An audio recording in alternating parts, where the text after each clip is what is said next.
So our question 5 of Entrepreneurship and Communication, August 2022 paper. Question 5A, highlight 5 reasons why feedback is an essential component in communication. Why do we need feedback? Remember, we did the whole lesson about communication process, and we said for communication to be complete, feedback has to be there. From the moment the sender organizes or encodes the message, chooses the channel, sends the message, the receiver decodes, receives the message, and gives feedback. That is how communication process takes place. And for it to be complete, feedback has to be there. If feedback is needed and is not there, that means the communication process is incomplete. So what are the main reasons as to why feedback is considered as an essential component in communication? Number one, it makes a fundamental part of the two-way of an effective communication. It makes a fundamental part of achieving effective two-way communication. Because remember, when you talk of two-way, that means the sender has to send the message, the receiver receives the message and gives back the feedback. So in a scenario whereby the receiver receives the information and fails to give feedback, then that means the communication will be incomplete, and that is why the sender will not know what's the way forward. So feedback is very essential. In order for communication to be effective, it has to be there. If it's not there, then that means the communication becomes ineffective. Number two, feedback helps to break communication barriers, yes, between the two parties, that is the sender and the receiver. Through the feedback that the receiver gives, or through the feedback that the sender gets, he'll be in a position to know what is expected of him or her. And that is why things like misunderstandings and miscommunications will not be there, because you have full information, you've inquired, and the response has been given to you. So it's all up to you to see what's expected of you and so on. So feedback also breaks communication barriers that could be there between the two parties, the sender and the receiver. And then also feedback helps in improving relationships. How? Because the sender will communicate, the receiver will communicate back. So that interaction way of doing it basically will help improve human relationships between the two parties. And then it's through feedback that you can have a better understanding of the whole communication process.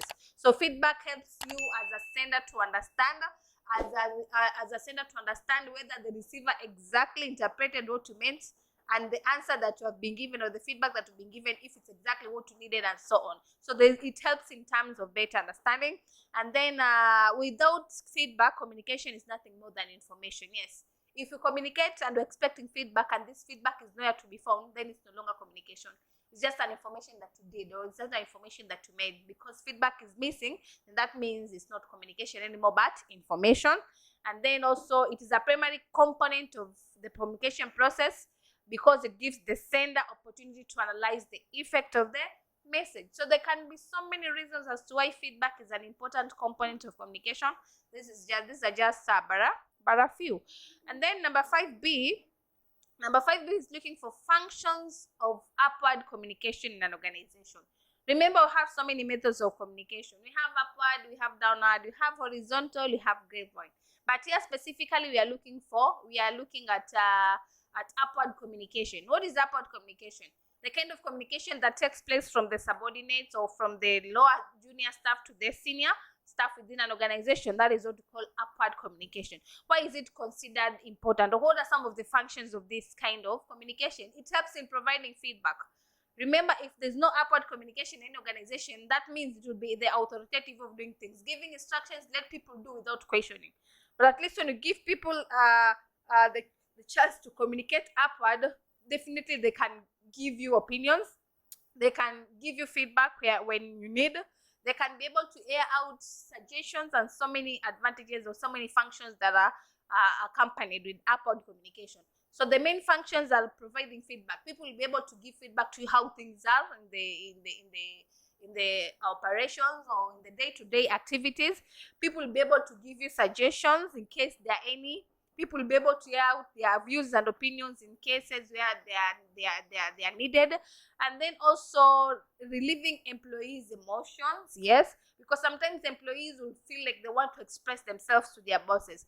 But if upward communication is absent, or if upward communication is not there, then it will also be difficult for them to air out whatever emotions they have. So it's a way of helping them to relieve out emotions in cases where they are in in such situations.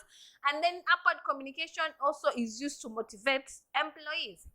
Employees will not feel like they are commanded or they're just basically told you have to do this and this is it. They can also be in a position to make clarification in case there are things that are not done well, in case there are things they've not understood. They'll be able to clarify, and this will motivate them. And like just when you have a one-way kind of communication whereby the employees are not given the chance to express themselves, it can become so frustrating because sometimes you feel like there's something important, you would address it, you want to address it upward, but now because upward communication is not allowed, it becomes a challenge. But when upward communication is always there in the organization, it will motivate employees in one way or the other, of which that can be an advantage. And then it enables employees to express themselves, yes, whether it's ideas, whether it's emotions, whether it's suggestions, employees will always express themselves, and then makes employees empowered. Another function of upward communication is to empower employees, to know that they are part of you. They can participate in decision-making processes, they can participate in development of policies and procedures and so on and so forth. So it empowers employees, encouraging participation, and keep managers aware. There can be so many functions. The question was only looking for 5. As you can see, I have more than 5 in my list, and maybe the list can be endless. So that is it. And then we have number 5C, distinguish between an AGM and an EGM, annual general meeting and extraordinary general meeting. The only difference that is there between these two is that AGM is purposeful.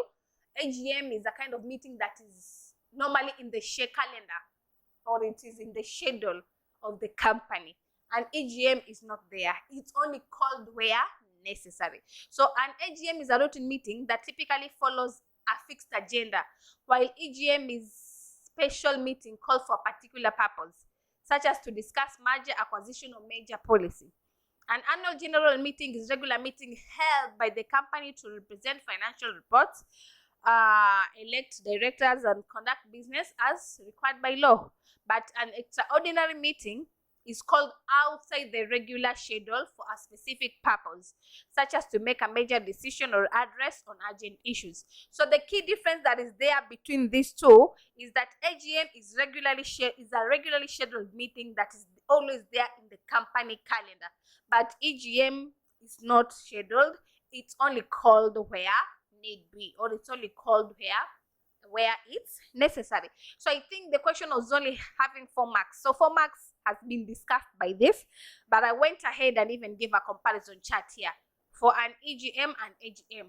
So you can be able to compare in terms of the meaning, in terms of how meetings are held, in terms of the day and the time, in terms of penalties in case for such meetings, and so on and so forth.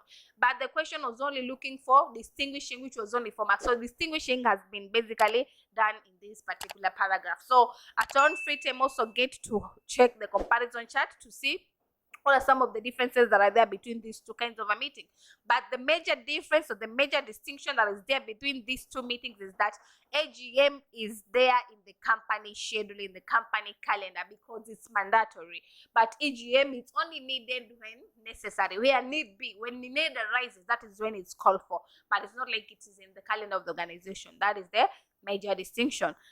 And then lastly, we have 5D, whereby 5D, they're talking of functions of a chairperson. If I'm not wrong, I forgot to paste the question here, but number 5D, I believe they're talking about, the roles of a chairperson before a meeting. What does a chairperson do in a meeting, or what is the role of a chairperson in? He opens the meeting, he maintains order during the meeting. The chairperson will always solve disputes fairly and impartially in case of any. Whenever they arise, they're in the meeting, but there are issues which are rising in the meeting. So the one who is behind solving such disputes is the chairperson. And then he also ensures meetings are given summary after every discussion, to ensure that people go out of the meeting room with something, not empty-headed. And then he also gives equal opportunity for speakers in the meeting. Remember, he's the one who chairs the meeting and people speak through him. So he's the one to give you permission. He's the one to give equal opportunities to the members to participate. And then also declare the meeting closed at the end of the meeting. He's the one to adjourn the meeting. He also controls the meeting, ensuring there's law and there is order followed in the meeting. and people address remarks through the chair, and also helps in preparing agendas because he's the one who works hand in hand with the secretary mostly and the administrator. So they basically develop the agendas which are to be discussed in the meeting. So these are general functions, the general functions of a chairperson in a meeting. It's only that the question was just looking for before. It's only that I gave my answers for roles of a chairperson during a meeting. But if it's before, as the question has been framed, because I just realized I did a mistake, I gave answers for the general roles of a chairperson during a meeting. So the question is asking for before. So before, he prepares the agenda with the help of the secretary. He also prepares the venue. He is the one to determine the venue, the time, and the date when the meetings are going to take place. He also the one to confirm the people who are going to attend the meeting, and so many more. So kindly, when you are when you are doing this revision, be keen on the answers, because the answers I've given here, I've just seen that I did a mistake. I've given general answers for functions or the roles of a chairperson during the meeting. So before the meeting, at least I've mentioned some: prepares the agendas, identifies the venue, also advanced the date and the time, confirms the members will be there, and basically make the preparations of anything that will be needed during that meeting time. So please kindly take note of that. So this is our question 5. Let's meet in our question 6.